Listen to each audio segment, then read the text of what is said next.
building AI factory means that we need to design a very complicated infrastructure. Unlike traditional data centers where pretty much just one network was enough to cover all needs, when we're talking about AI factory, when we're talking about AI workloads, training, inferencing, and so forth, those workloads are essentially distributed computing workloads, which means a single workload cannot just run on a single compute engine. They need to run on many compute engines together. You actually need to connect thousands, tens of thousands, hundreds of thousands of GPUs and CPUs together and form a single unit of computing, a single unit of AI factory.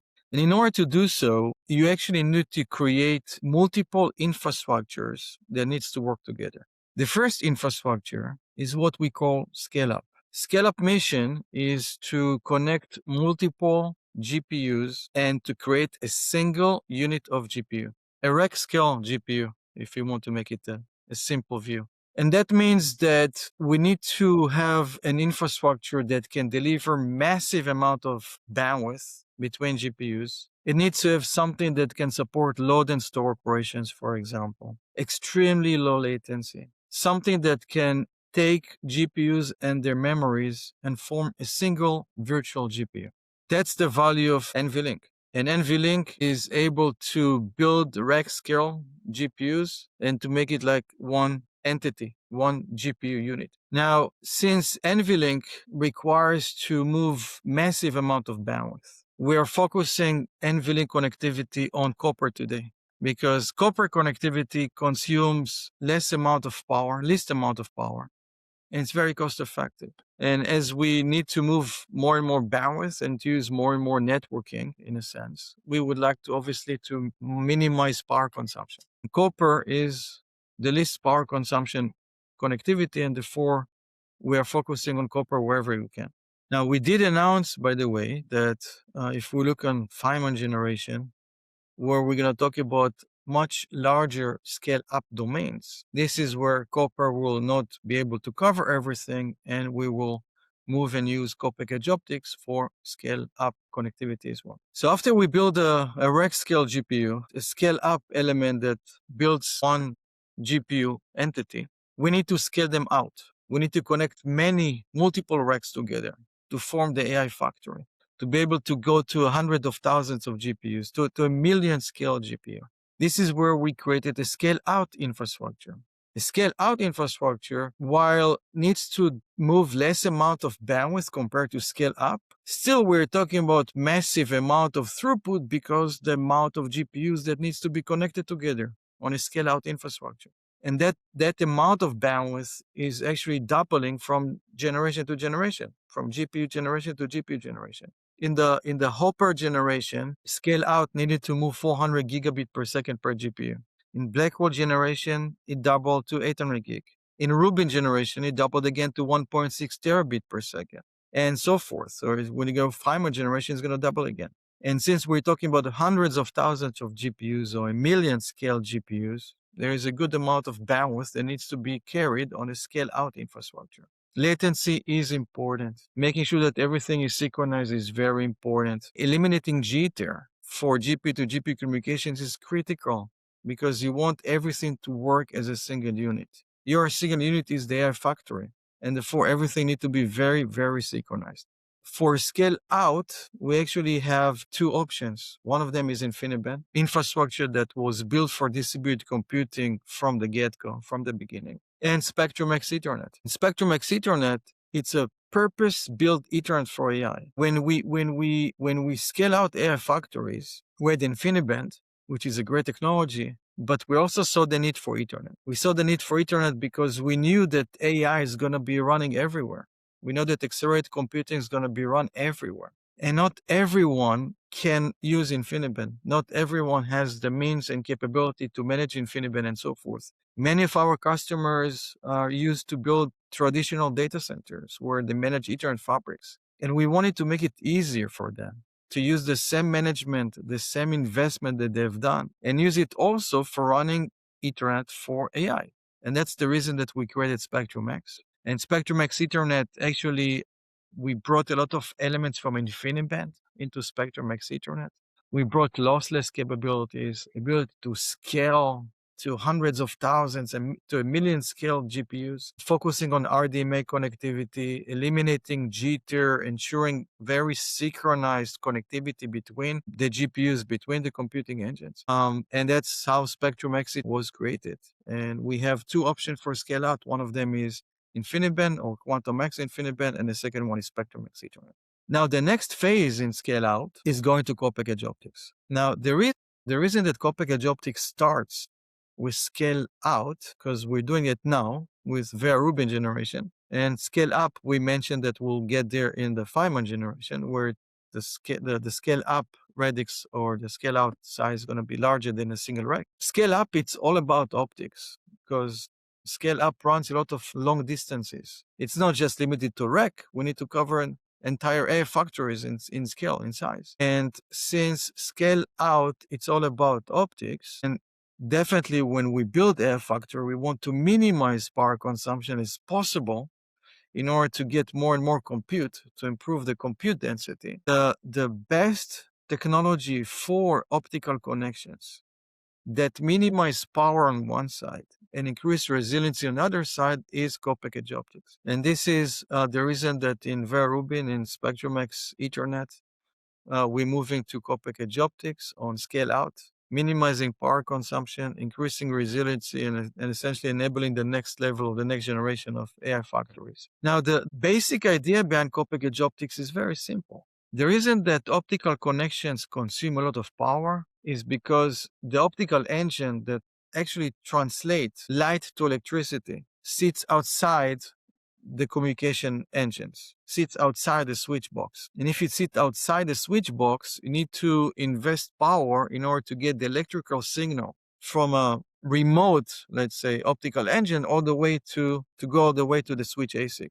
This is where you spend power. If we are packaging the optical engine that translate light to electricity near the switch itself, or co-package it with the same switch package, now the distance is very short, which means that we need to invest a least amount of power in moving the data into the switch, and that's the basics of co-package optics. And this is the infrastructure is going to come for Vera Rubin with Spectrum-X Ethernet with co-package optics. So we build a rack scale GPU, we scale up, and then we scale it out, and we build an AI factory with hundreds of thousands of GPUs and co-package optics. So we're minimizing all the power consumptions and improving resiliency. But sometimes it's not enough. Sometimes the compute capacity that you need is more than what you can pack in a single location. And this is where you need to connect multiple locations together and enable a single AI workload to run across multiple AI factories. And for that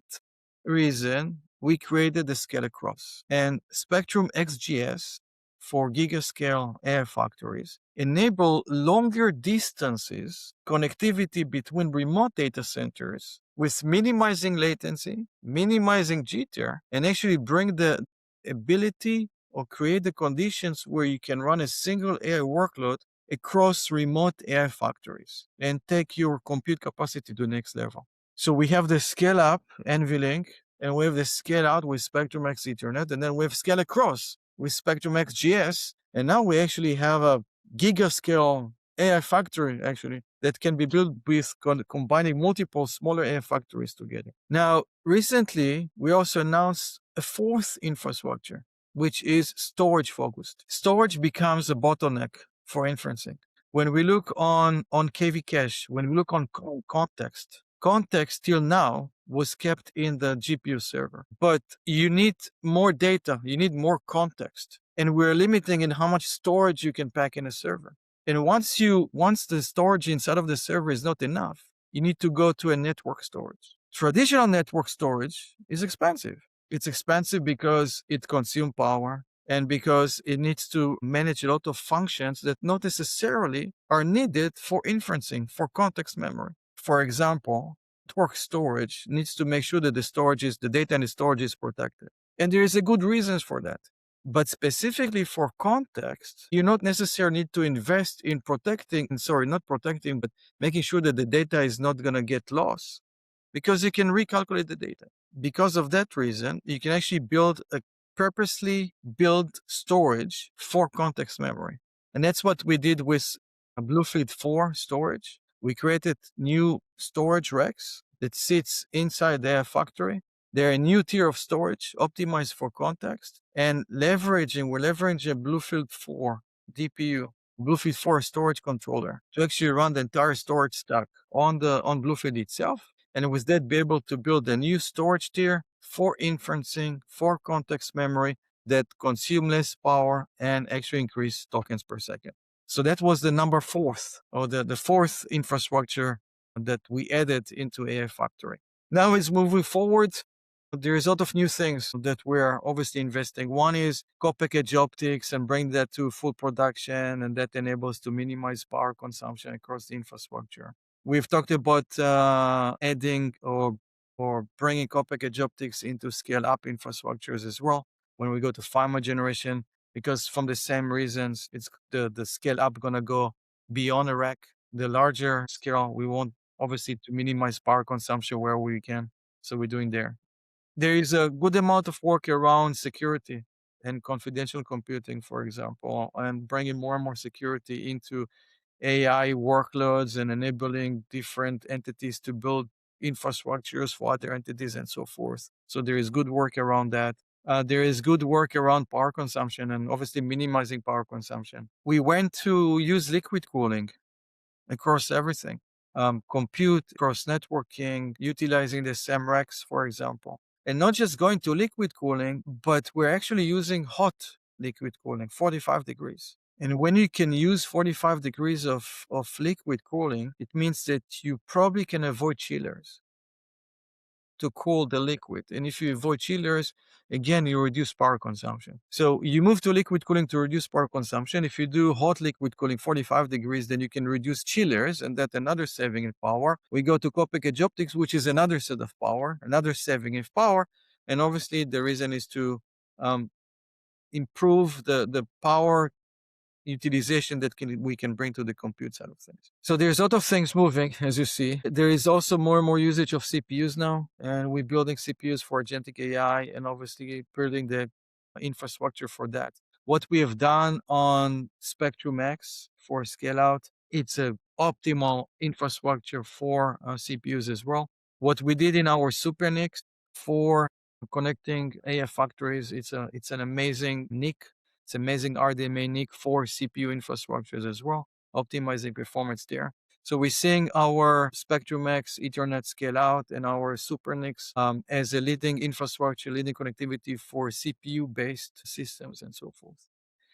Last and not least, of course, NVLink Fusion. Since we're building an infrastructure which is amazing, we want to have that being used for other customers that may build their own custom XPUs, for example, or their own custom CPUs. For that reason, we created NVLink Fusion. So we're bringing all of those infrastructures, the NVLink infrastructure, the scale-out infrastructure, the scale-across infrastructure, the connectivity for CPUs with the ConnectX SuperNICs and Bluefleet 4 DPUs and storage controllers that can be used with other compute engines, other custom XPUs or other CPUs. And that saves them, first, a lot of development that they need to be done to do, but of course, be able to utilize all the performance and capabilities that we have brought together in all those infrastructures that I mentioned. So that's where we are. Obviously, as you know, our roadmap cadence is annual. Every year we're releasing a new platform. There's new GPUs and new CPUs and new super NICs and DPUs and storage controllers and Spectrum X switches and so forth. So when we ask what's going to happen in the next 5 years, it's very tough questions because it's 5 generations ahead. Yeah. So one generation at a time. But I think I mapped a little bit of what we're doing next. There will be obviously increase in dimensions, scales, sizes, optimizing power consumptions, integrations of different elements, creating more and more networking protocols that can fit the different areas, different levels, different places in the data centers, optimized to different workloads, and so forth.